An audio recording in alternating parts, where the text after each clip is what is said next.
Você já ouviu falar sobre alopecia frontal fibrosante?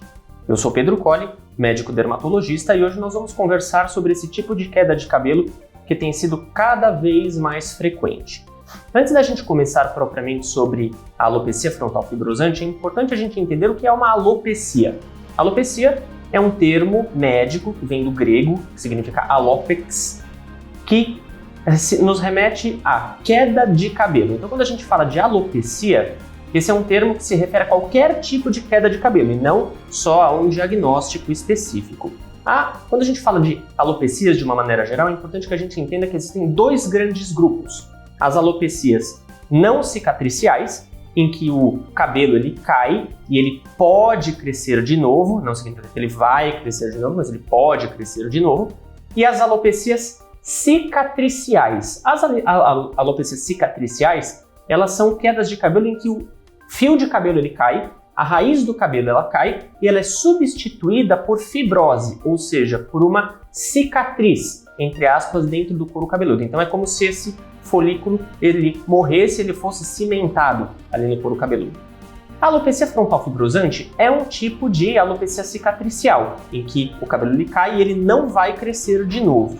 O que é a alopecia frontal fibrosante? Ele é um tipo de doença autoimune do nosso couro cabeludo. Pedro, o que é uma doença autoimune? Doenças autoimunes são aquelas doenças em que o nosso sistema imunológico ele ataca algum componente específico do nosso corpo.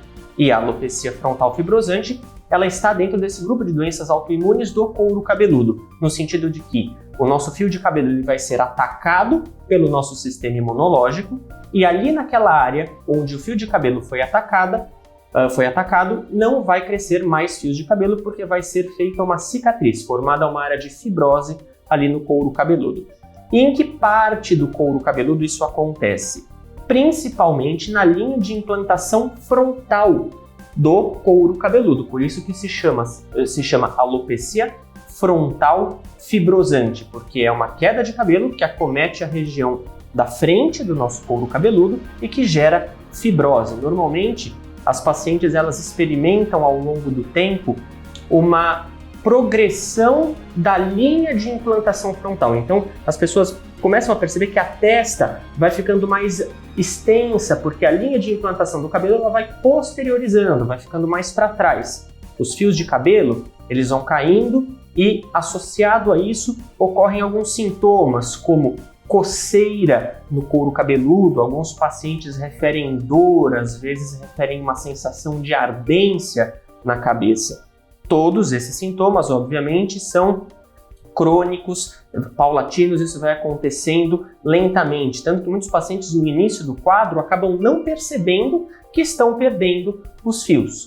Outros sintomas bastante importantes que a gente acaba observando no paciente com alopecia frontal fibrosante é que vai acontecendo uma perda progressiva das sobrancelhas. As sobrancelhas elas vão caindo também aqui na região da face, isso vai gerando um aspecto estético um pouco incômodo para o paciente. Claro que não é apenas a alopecia frontal fibrosante que gera queda da sobrancelha. Se você também tem queda da sobrancelha, é importante que você procure um médico dermatologista, porque existem outras situações que geram quedas de pelos pelo nosso corpo.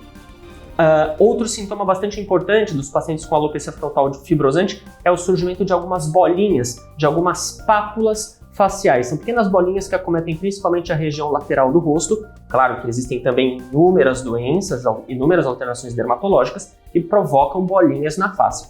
Mas claro que é o conjunto, é a associação de todos esses sintomas que nos leva a pensar na alopecia frontal fibrosante, entre outros comemorativos. Os principais pacientes acometidos são mulheres, principalmente após a menopausa. Nós temos pacientes que desenvolvem alopecia frontal fibrosante em fases mais precoces da vida, mas principalmente as mulheres pós-menopausa sofrem mais. E Pedro, o que causa a alopecia frontal fibrosante? O que causa essa doença autoimune? Não sabemos.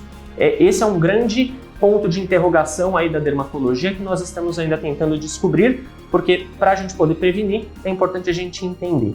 Como é que a gente trata? A gente trata a progressão do quadro. Hoje em dia a gente ainda não tem como fazer esse tipo de doença repilar, ou seja, crescer o cabelo novamente. É importante que o paciente com essas dúvidas venha ao consultório de dermatologia para que a gente possa evitar a progressão do quadro.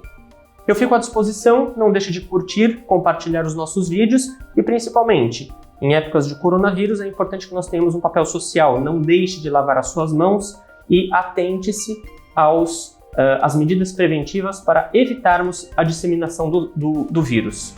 Fico à disposição e até a próxima.